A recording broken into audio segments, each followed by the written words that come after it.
Flatland, A Romance of Many Dimensions by Edwin A. Abbott. Chapter 5 of Our Methods of Recognizing One Another. You who are blessed with shade as well as light, you who are gifted with two eyes, endowed with a knowledge of perspective, and charmed with the enjoyment of various colors, you who can actually see an angle and contemplate the complete circumference of a circle in the happy region of the three dimensions, how shall I make clear to you the extreme difficulty which we in Flatland experience in recognizing one another's configuration? Recall what I told you above. All beings in Flatland, animate or inanimate, no matter what their form, present to our view the same, or nearly the same, appearance, viz., that of a straight line. How, then, can one be distinguished from another, where all appear the same? The answer is threefold. The first means of recognition is the sense of hearing, which with us is far more highly developed than with you, and which enables us not only to distinguish by the voice our personal friends, but even to discriminate between different classes, at least so far as concerns the three lowest orders, the equilateral, the square, and the pentagon, for of the isosceles I take no account. But as we ascend in the social scale, the process of discriminating and being discriminated by hearing increases in difficulty, partly because voices are assimilated, partly because the faculty of voice discrimination is a plebeian virtue not much developed among the aristocracy, and wherever there is any danger of imposture we cannot trust to this method. Amongst our lowest orders, the vocal organs are developed to a degree more than correspondent with those of hearing, so that an isosceles can easily feign the voice of a polygon, and with some training, that of a circle himself. A second method is therefore more commonly resorted to. Feeling is, among our women and lower classes, about our upper classes I shall speak presently, the principal test of recognition, at all events between strangers, and when the question is, not as to the individual, but as to the class. What therefore introduction is among the higher classes in Spaceland, that the process of feeling is with us. Permit me to ask you to feel and be felt by my friend Mr. So-and-so is still among the more old-fashioned of our country gentlemen in districts remote from towns, the customary formula for a Flatland introduction.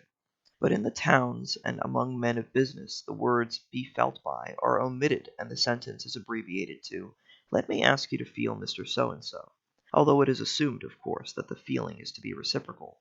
Among our still more modern and dashing young gentlemen, who are extremely averse to superfluous effort and supremely indifferent to the purity of their native language, the formula is still further curtailed by the use of "to feel" in a technical sense, meaning to recommend for the purposes of feeling and being felt.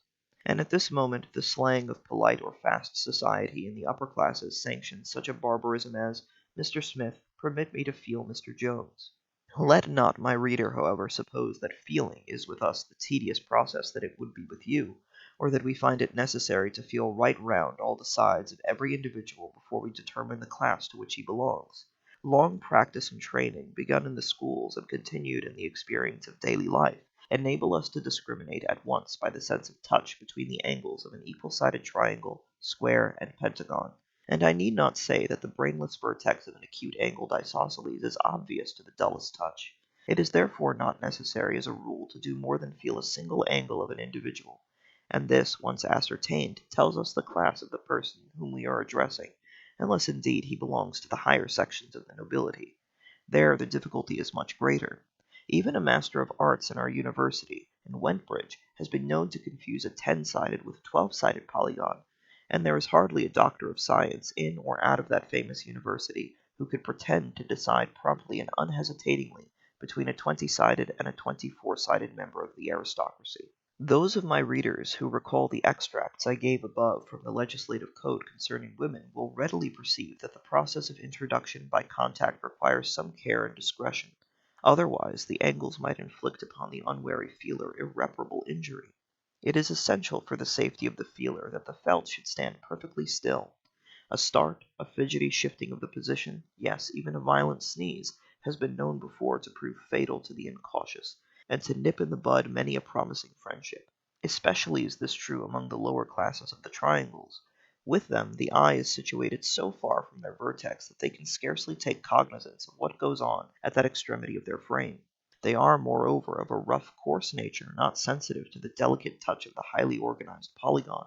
What wonder, then, if an involuntary toss of the head has ere now deprived the state of a valuable life?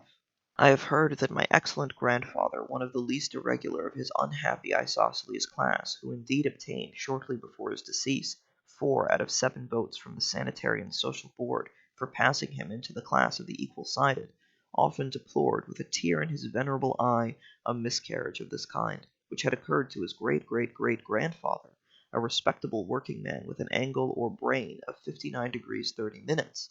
According to his account, my unfortunate ancestor being afflicted with rheumatism, and in the act of being felt by a polygon, by one sudden start accidentally transfixed the great man through the diagonal, and thereby, partly in the consequence of his long imprisonment and degradation, and partly because of the moral shock which pervaded the whole of my ancestor's relations, threw back our family a degree and a half in their ascent towards better things. The result was that in the next generation the family brain was registered at only 58 degrees, and not till the lapse of 5 generations was the lost ground recovered, the full 60 degrees attained, and the ascent from the isosceles finally achieved. And all this series of calamities from one little accident in the process of feeling. At this point I think I hear some of my better educated readers exclaim, "How could you in Flatland know anything about angles and degrees or minutes? We can see an angle because we in the region of space can see 2 straight lines inclined to one another, but you who can see nothing but one straight line at a time, or at all events only a number of bits of straight lines all in one straight line, how can you ever discern any angle, and much less register angles of different sizes?" I answer that though we cannot see angles, we can infer them, and this with great precision.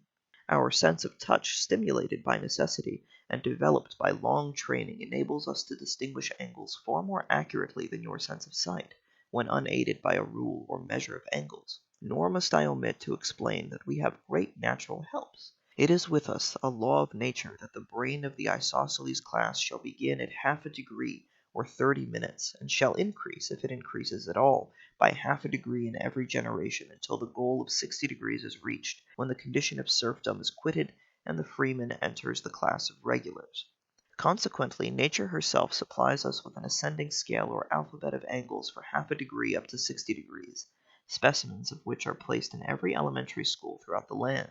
Owing to occasional retrogressions, to still more frequent moral and intellectual stagnation, and to the extraordinary fecundity of the criminal and vagabond classes, there is always a vast superfluity of individuals of the half-degree and single-degree class, and a fair abundance of specimens up to 10 degrees.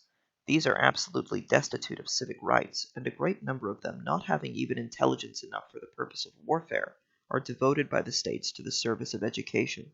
Fettered immovably so as to remove all possibility of danger, they are placed in the classrooms of our infant schools, and there they are utilized by the Board of Education for the purpose of imparting to the offspring of the middle classes that tact and intelligence of which these wretched creatures themselves are utterly devoid. In some states the specimens are occasionally fed and suffered to exist for several years, but in the more temperate and better regulated regions it is found in the long run more advantageous for the educational interests of the young to dispense with food, and to renew the specimens every month, which is about the average duration of the foodless existence of the criminal class. In the cheaper schools, what is gained by the longer existence of the specimen is lost, partly in the expenditure for food, and partly in the diminished accuracy of the angles, which are impaired after a few weeks of constant feeling. Nor must we forget to add, in enumerating the advantages of the more expensive system, that it tends, though slightly yet perceptibly, to the diminution of the redundant isosceles population, an object which every statesman in Flatland constantly keeps in view. On the whole, therefore, although I am not ignorant that in many popularly elected school boards there is a reaction in favor of the cheap system, as it is called, I am myself disposed to think that this is one of the many cases in which expense is the truest economy. But I must not allow questions of school board politics to divert me from my subject. Enough has been said, I trust, to show that recognition by feeling is not so tedious or indecisive a process as might have been supposed, and it is obviously more trustworthy than recognition by hearing. Still there remains, as has been pointed out above, the objection that this method is not without danger. For this reason many in the middle and lower classes, and all without exception in the polygonal and circular orders, prefer a third method, the description of which shall be reserved for the next section.